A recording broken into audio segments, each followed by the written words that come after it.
Bonjour tout le monde, on se retrouve aujourd'hui du coup pour la vidéo Solus du 4e défi où je vais vous montrer comment est-ce que Molly a appris à faire le suricate.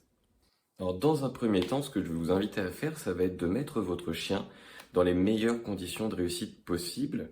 C'est-à-dire que si votre chien n'a pas eu de dépenses dans la journée et qu'il est très excité, ça va être compliqué d'avoir son attention. Et à contrario, si votre chien s'est beaucoup dépensé et qu'il est fatigué, ça va être compliqué de le motiver sur l'apprentissage de quelque chose de nouveau. La manière la plus simple souvent d'appliquer ça, ça va être de choisir un moment qui va se situer quelques heures après la balade, de sorte à ce que votre chien se soit bien dépensé, aussi bien sur le plan physique que psychologique pendant sa balade, qu'il ait eu le temps de se reposer un peu de sa balade en rentrant, et de choisir ce moment-là pour apprendre ce nouveau tour. Et la deuxième chose que je vais vous conseiller également sur l'apprentissage, plus de ce tour-là spécifiquement, ça va être de privilégier la récompense, quelle qu'elle soit, hein, le jeu, enfin la balle ou la friandise, après l'activité et pas pendant, parce que souvent ça va amener plus d'excitation qu'autre chose. Et là, dans l'ordre en question, ce qu'on demande à son chien, c'est de rester en statique dans une position qui n'est pas forcément très naturelle.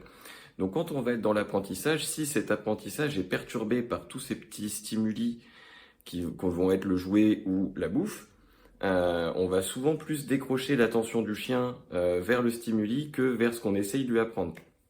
Donc voilà, pour faire simple, ce que je vous conseillerais de faire, en tout cas nous c'est ce qu'on a fait avec Molly, ça a été de la récompenser une fois qu'au bout de 5-10 minutes on a travaillé cet ordre-là, qu'elle ait réussi ou qu'elle n'ait pas réussi. On a travaillé avec elle, on lui a demandé son attention pendant 5, 10, 15 minutes à travailler quelque chose. Une fois que ça a été fait, oui, on a détendu tout ça avec du jeu et ça s'est très bien passé. Allez, maintenant on passe du coup à la partie un peu plus pratique où je vais vous montrer donc par étapes comment est-ce qu'on a appris cet ordre-là à Molly. Donc ce que je lui ai demandé d'abord, c'est de s'asseoir, puis on a beaucoup renforcé le fait de donner sa patte. Ensuite, on l'a habitué à poser sa patte sur le genou.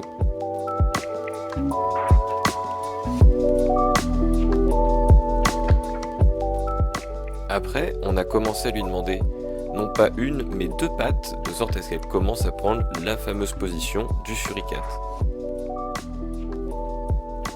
On a continué de répéter cette action tous les jours, plusieurs fois, de sorte à aider l'association du coup de l'ordre suricate et de la position.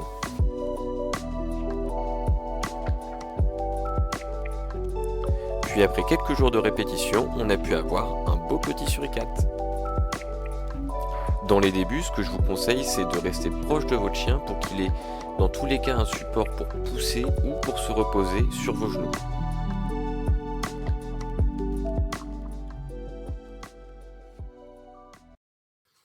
Donc voilà, c'était les différentes petites étapes qu'on a fait avec Molly jour après jour pour lui amener à réussir le fameux suricate. Je vais insister seulement sur 2 points sur l'apprentissage de cet ordre.